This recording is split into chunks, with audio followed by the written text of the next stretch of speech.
신율의 뉴스 정면 승부 4부 시작합니다. 오늘 하루의 정치권에서 가장 주목받는 키워드 알아보는 코너죠. 키워드로 보는 승부 이제 시작할 텐데요.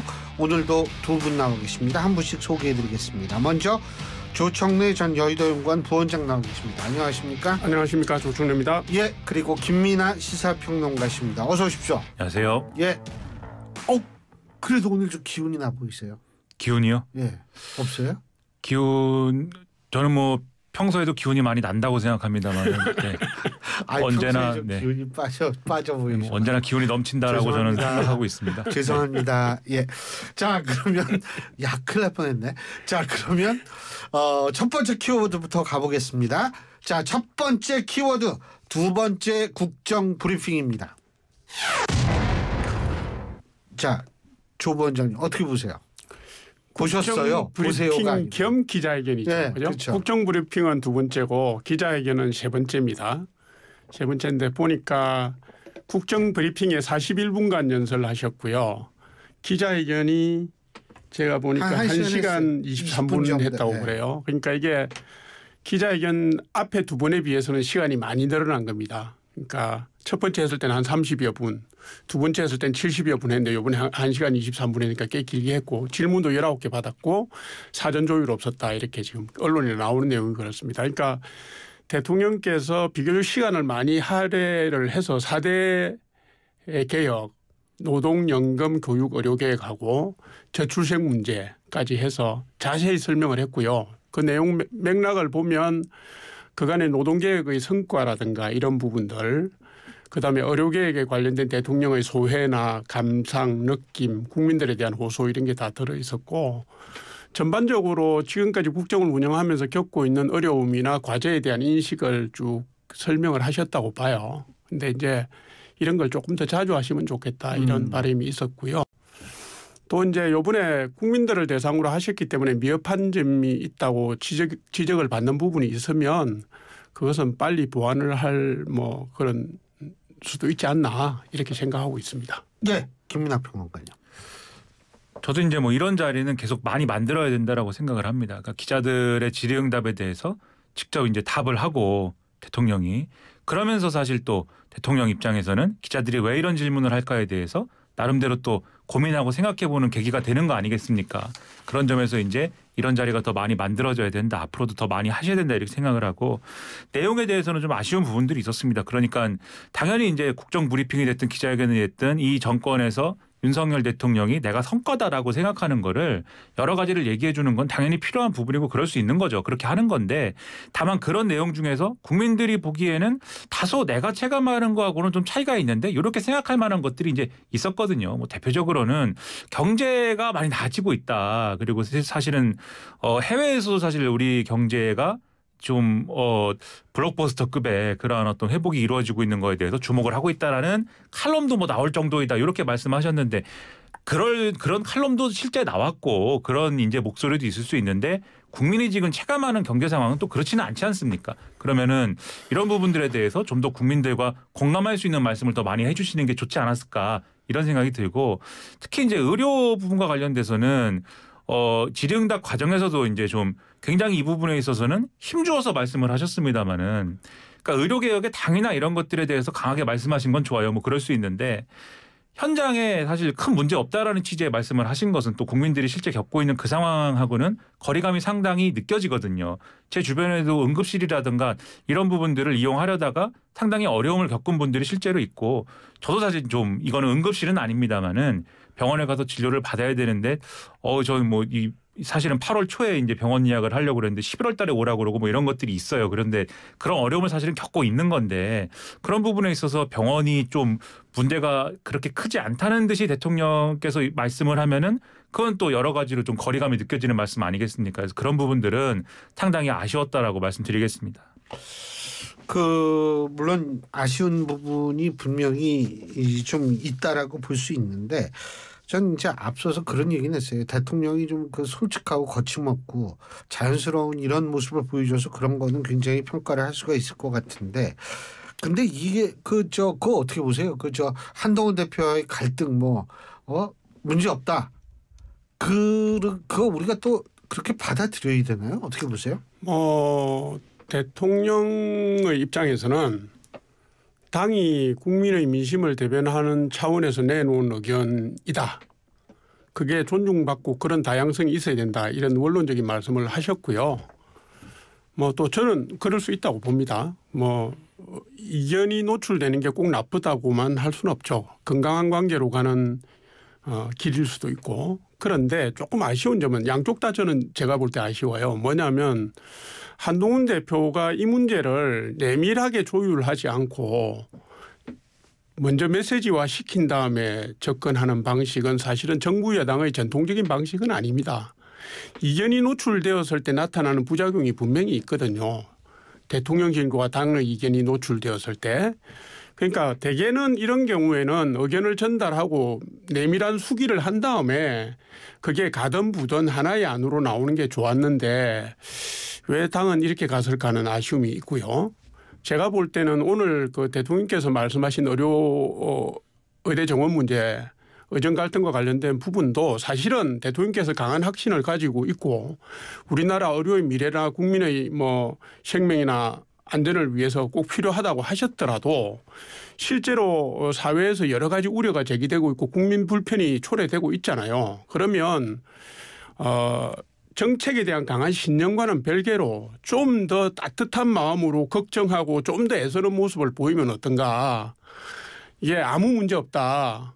응급의료고 뭐 아무 문제 없다. 지금 의사들이 돌아올 때까지 버티면 된다. 이렇게 말씀하신 부분에서는 조금 저도 이 부분은 조금 더 따뜻하게 더 애쓰시는 모습을 좀 보였으면 어떨까 하는 그런 아쉬움을 저는 가졌습니다. 그런데 이게 제가 볼 때 대통령들과 당의 갈등 문제로 접근할 문제는 아닌 것 같고요.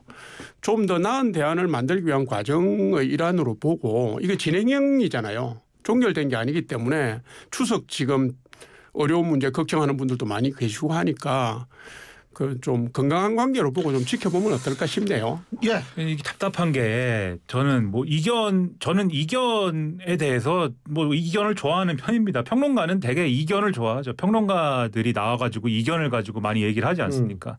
그러니까 이견이 노출돼서 그걸 가지고 얘기하는 것 자체가 저도 나쁘다고 생각하지 않는데 요거를 정치적으로 유능하게 처리하는 게 사실은 실력이라고 생각하거든요. 그게 정권의 실력이라고 생각하는데 지금 한동훈 대표의 방식도 저는 사실 문제를 해결하기 위한 방식이었냐에 대해서는 좀 의문이 있긴 하지만 이렇게 한동훈 대표가 어쨌든 이런 방식으로 나왔을 때 이 정권 차원에서는 윤석열 대통령은 이거를 훨씬 더 현명하게 활용할 수 있는 방안이 있지 않았을까라는 생각이 저는 들었어요. 그러니까 어쨌든 오늘도 윤석열 대통령이 말씀했습니다마는 윤석열 대통령이 나는 절대 내가 가진 입장에서 한 발짝도 물러날 수 없다. 이런 입장은 아니다라고 거듭 말씀하시는 거잖아요.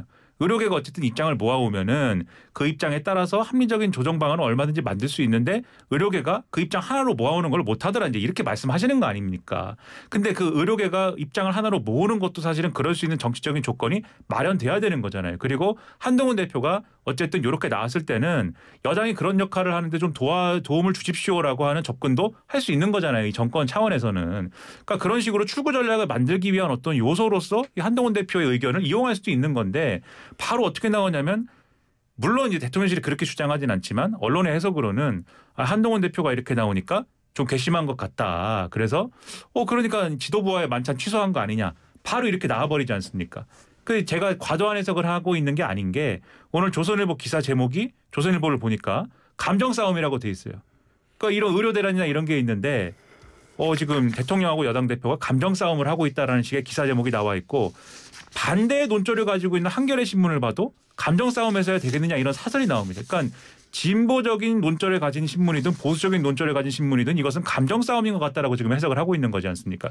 이러면은 이견이 노출된 것을 정치적으로 아주 무능하게 푸는 방식이거든요. 이런 거는. 그래서 저는 전도 용산이 대통령이 그리고 대통령실의 참모들이 이견이 노출된 거에 대해서 훨씬 더 이걸 정치적으로 유능하게 다루는 방법을 아직까지 터득하지 못하고 있는 거에 대해서 이번에 좀 노출된 것이고 그거에 대해서 대통령이 당연히 뭐 이번 기자회견이나 이런 데서 나는 한동훈 대표가 뭐 마음에 안 듭니다. 이렇게 얘기할 수는 없는 거지 않습니까? 그래서 당연히 이견이 없고 잘 되고 있습니다라고 말씀할 수밖에 없었을 텐데 그거에 플러스 알파로서 이런 것들을 정치적으로 훨씬 더 현명하게 풀 수 있는 방안을 제시할 수 있었으면 훨씬 더 좋았을 것이다.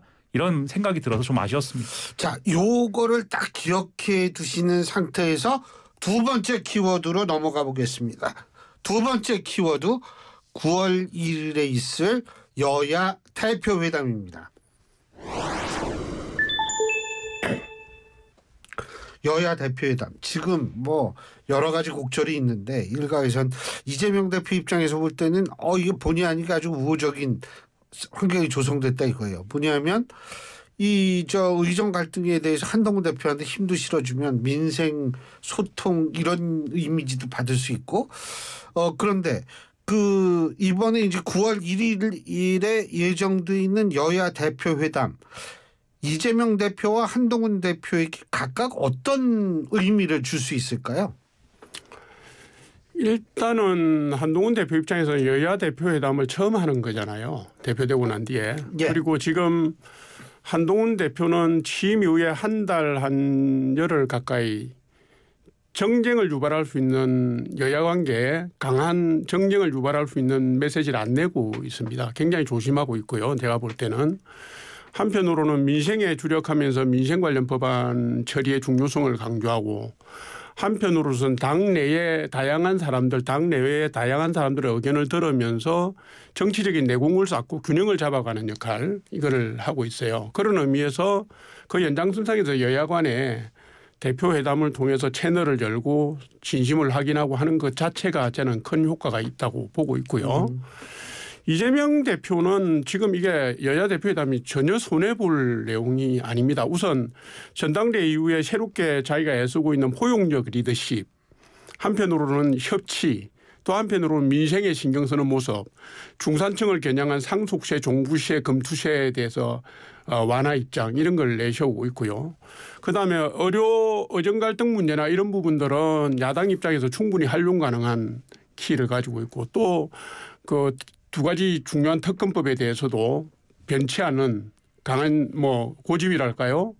노선을 가지고 있잖아요. 그러니까 이재명 대표 입장에서는 한동훈 대표하고 만나서 지금 여야 간에 이견을 좁히고 있는 쟁점 법안들, 민생 법안들에 대해서 일부 합의를 이뤄내면 다른 한편으로는 자기들이 주장하는 정치 아젠다나 법률이나 메시지를 내면 되는 입장입니다. 그래서 소극적인 부분에서는 민생 아젠다에 집중하고 적극적으로는 정부나 여당에 대해서 공세를 펴는 그런 유리한 입지에 지금 이재명 대표가 있다고 판단하고 있을 거예요. 그래서 두 분이 만났을 때 최소한의 합의만 이뤄낸다면 두 분은 다 의도한 효과를 거둘 수 있는 만남이 될 거다. 그렇게 저는 봅니다. 예.